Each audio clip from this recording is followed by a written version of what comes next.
quisiera agradecer la invitación a participar en este evento, a Marisa y en particular a Rosana. Quisiera compartir con ustedes algunas reflexiones que la lectura de Gabriela Mistral y la lectura sobre Chile mismo me ha llevado a plantear y quizás podamos debatirlo en un segundo momento. En uno de sus más conocidos y bellos poemas para niños, Gabriela Mistral escribía: todas íbamos a ser reinas de 4 reinos sobre el mar, Rosalía con Ifigenia y Lucila con Soledad. Lucila Godoy Alcayaga, quien adoptara como nombre literario el de Gabriela Mistral, fue reina.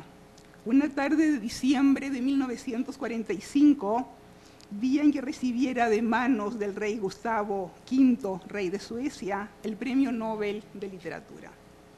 Fue princesa quizás también en otras ocasiones, cuando, por ejemplo, José Vasconcelos, entonces ministro de Educación, la invita en 1922 a trabajar a México para colaborar en la reforma de la enseñanza y en la fundación y organización de bibliotecas populares, a partir del extenso trabajo realizado por Gabriela Mistral en Chile, en el norte de Chile, en el sur de Chile, en el extremo más austral del país y en Santiago mismo. Quizás fue princesa también cuando en 1928 el Consejo de la Liga de las Naciones le ofrece un cargo en el Consejo Administrativo del Instituto Cinematográfico Educativo en Roma, o cuando fue nombrada cónsul de Chile en Madrid, o en Lisboa, o en Brasil, o en Nápoles, o en Los Ángeles. Quizás lo fue también cuando fue invitada como profesora a numerosas universidades de Estados Unidos y América Latina, o cuando no había duda de que ella, nacida, como decía Rosana, en 1889 en un pequeño pueblo del norte de Chile, hija de un profesor rural que abandonó a su familia cuando Gabriela tenía 3 años y quien tuvo que dedicarse al magisterio como única forma de vida, era ya una celebridad internacional. Pero no fue reina en Chile, al menos no en vida.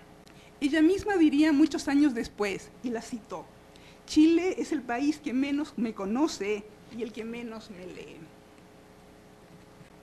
De hecho, su primer libro, Desolación, que contenía los sonetos de la muerte, galardonados con el primer premio en los Juegos Florales de 1914, fue publicado en Nueva York en 1922. El segundo, Ternura, fue publicado en 1924 en España. El tercero, Tala, apareció en Argentina en 1938 a instancias de Victoria Ocampo. Solo Lagar, su último libro de poemas, publicado en vida, vio la luz en Chile en 1954, después de que 3 años antes le fuera concedido el Premio Nacional de Literatura. En 1945 le dan el Premio Nobel y 7 años más tarde, recién 6 años más tarde, Chile le da el Premio Nacional de Literatura y el 54 le publica su libro. En Chile, el momento de mayor apoteosis para Gabriela Mistral ocurrió a su muerte, en enero de 1957, cuando se decretaron funerales nacionales para quien no había querido morir en Chile. Se la veló en la Casa Central de la Universidad de Chile, a ella, a la poeta que toda su vida resintió que no pudo seguir una carrera literaria en su país. Y sonaron las bandas militares cuando fue sepultada en Monte Grande, el pueblito donde pasó su infancia, cito a Volodya Teitelbaum, quien hace su biografía, en una tumba que pronto conocería el abandono. Termino la cita, perdón. Para Gabriela Mistral, Chile era el país que la había desheredado, maltratado e incomprendido, pero cuyos paisajes geográficos y humanos transportó consigo a lo largo de toda una vida itinerante y vagabunda. Para Chile, a su vez, Gabriela Mistral fue una figura que por la atracción y el rechazo simultáneo que generaba, fue oscurecida en la difusión de su enorme obra en prosa y privilegiada fundamentalmente en su poesía para niños, hasta el momento de una actual revalorización que se traduce en la proliferación de textos de y sobre ella y su obra. Gabriela Mistral y Chile, Chile y Gabriela Mistral, una relación contradictoria y paradójica, simbolizada probablemente en el hecho de que su autoexilio voluntario sea la otra cara de la moneda de un país que, si bien hospitalario y protector de los perseguidos, el asilo contra la opresión, verso de su himno nacional y que consagra el mito republicano, también ha sabido deshacerse de los suyos con más asiduidad de la que quisiéramos creer. Voluntariosa e íntegra, violenta y violentada, dolorida y ardiente, desbordante y solitaria, dulce y distante, apasionada y enigmática, Gabriela Mistral fue en sí misma un mar de contradicciones. Alguien muy cercano a ella, que de hecho la tradujo al inglés y al francés, decía así, la describía así, cito: un rostro de facciones netas, bien diseñadas, frente grande y nariz fuerte. Ojos muy hermosos que todo el mundo ha llamado verdes, pero que ella en su memoria ve grises verdosos. Tenía porte imponente, un aire engañosamente tranquilo, la palabra fácil y el tono justo. Irradiaba calma. Pero líbranos, Señor, de esas aguas mansas, porque era puro temperamento. Hasta ahí la cita que la describe. ¿No resulta irónico entonces que las contradicciones aparezcan desde su propia biografía? Si bien incluso en vida fueron muchos los libros que se escribieron sobre ella, Gabriela Mistral confesaría, pocos años antes de morir, que la casi totalidad de estas versiones estaban llenas de errores. Cito, esa es una entrevista que ella le da a una periodista chilena, Lenka Franulich, en Nápoles, 1954. La cito. Dice, cada cual ha escrito mi biografía a su manera y casi todas están llenas de errores. Los biógrafos insisten en mencionar el pueblo de Vicuña asociado a mi nombre y hasta se ha puesto una placa conmemorativa en una casa. Sin embargo, la casa en que yo nací no existe ya. Yo misma la vi caída en el suelo. Y agrega incluso que la leyenda asociada a los sonetos de la muerte, supuestamente escritos en memoria de su novio Rogelio Urueta, un trabajador ferrocarrilero que se suicida muy joven, es falsa. Cito a Gabriela Mistral, yo no tuve nada que ver con su suicidio. Matilde Pomés, que la traductora que yo mencionaba anteriormente, finaliza la descripción de Gabriela Mistral señalando, la cito, era muy mujer en un sentido maternal. Convertida por el discurso público, y esto es importante, ¿no? El discurso público nacional la convierte en la esencia de la maestra de Chile y en el de la madre santa y sufriente de todos los niños del país.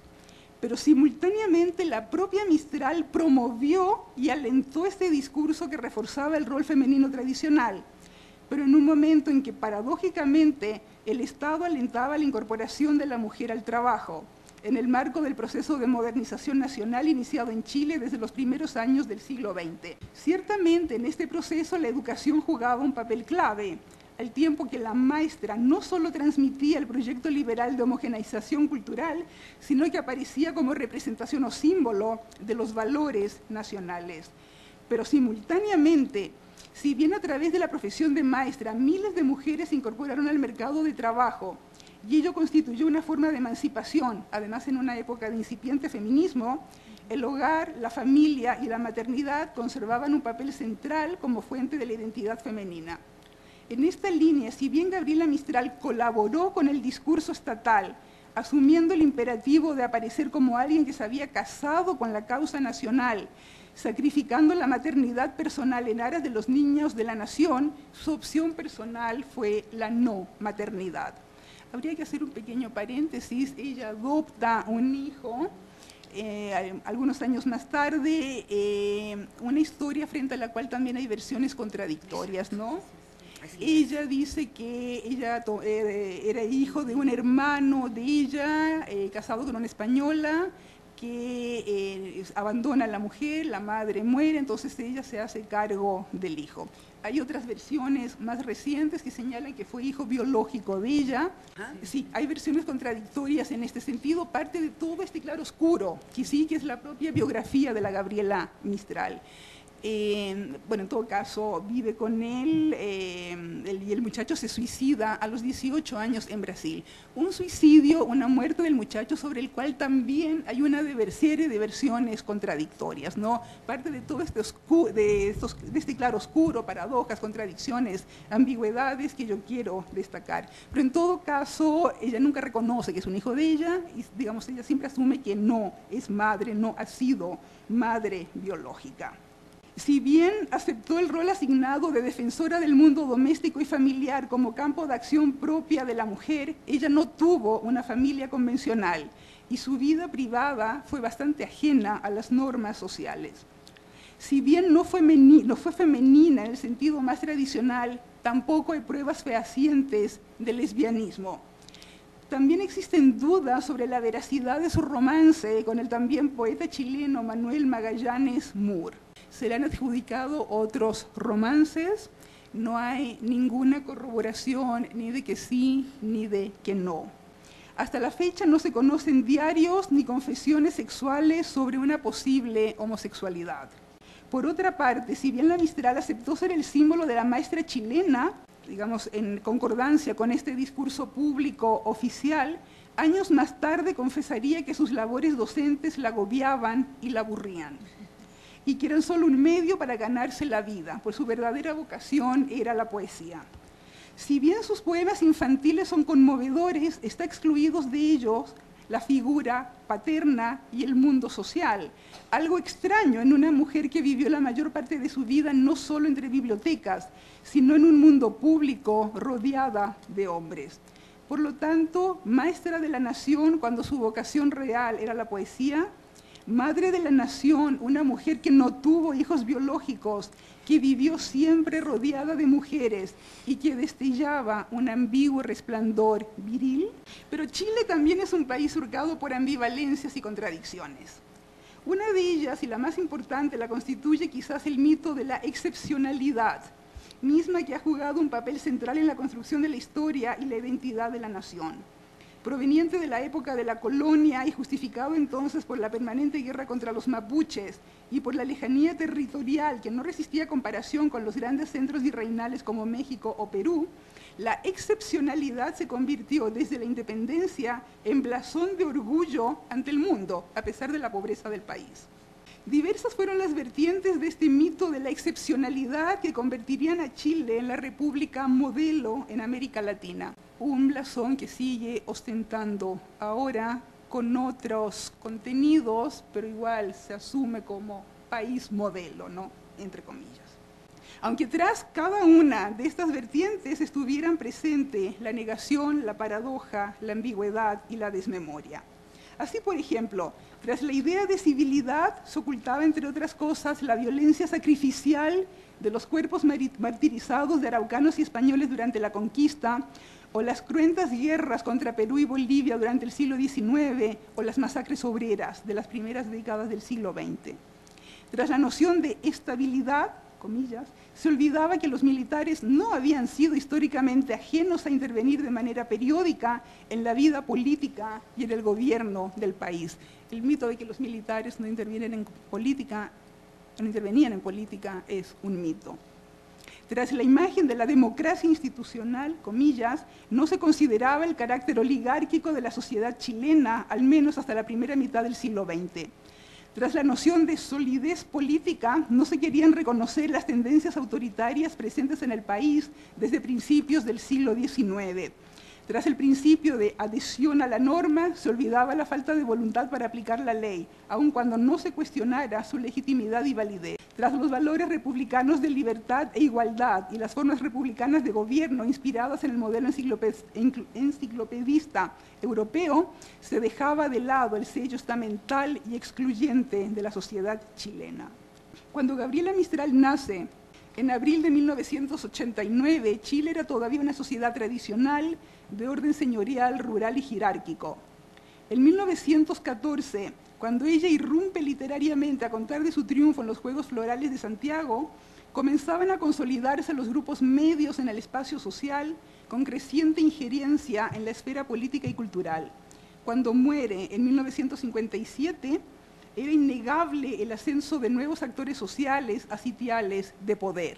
Años más tarde, el año 70, asciende al poder Salvador Allende. Sin embargo, Gabriela Mistral no quiso ni vivir ni morir en Chile, a diferencia, por ejemplo, de poetas como Vicente Huidobro, Pablo de Roca o Pablo Neruda. En uno de sus más hermosos poemas, La extranjera, escribe, hablando de sí misma en tercera persona. Cito el poema. Habla con dejo de sus mares bárbaros, con no sé qué algas y no sé qué arenas. Reza oración a Dios sin bulto y peso, envejecida como si muriera. En huerto nuestro que nos hizo extraño, ha puesto cactus y zarpadas hierbas. Alienta del resuello del desierto y ha amado con pasión de que blanquea, que nunca cuenta y que si os contase sería como el mapa de otra estrella. Vivirá entre nosotros 80 años, pero siempre será como si llega, hablando lengua que jadea y gime y que le entienden solo bestezuelas. Y va a morirse en medio de nosotros, en una noche en la que más padezca, con solo su destino por almohada de una muerte callada y extranjera. Ese es el poema. Pero si Gabriela Mistral deseaba marcar un corte con su país, también Chile hace en cierto momento de su historia un corte con su propio pasado. En 1992, el gobierno democrático que había asumido el poder en 1990 enviaba a la Exposición Internacional de Sevilla un iceberg, no solo como símbolo del optimismo modernizante cimentado en los supuestos triunfos económicos de la década de los 80, o para dejar en claro el también supuesto corte histórico con el pasado traumático de la dictadura militar, sino también como una expresión del blanqueamiento de un país que se rehusaba a reconocer su origen, su pasado indígena y mestizo, del cual Gabriela Mistral se sentía tan orgullosa.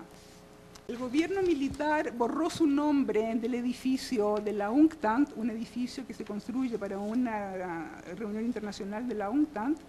El gobierno militar borró su nombre y reprodujo su imagen en los billetes de 5.000 pesos.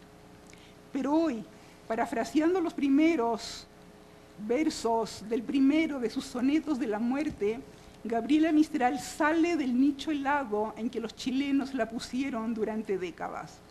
Su obra, prosa y poesía, se lee y se relee actualmente una y otra vez.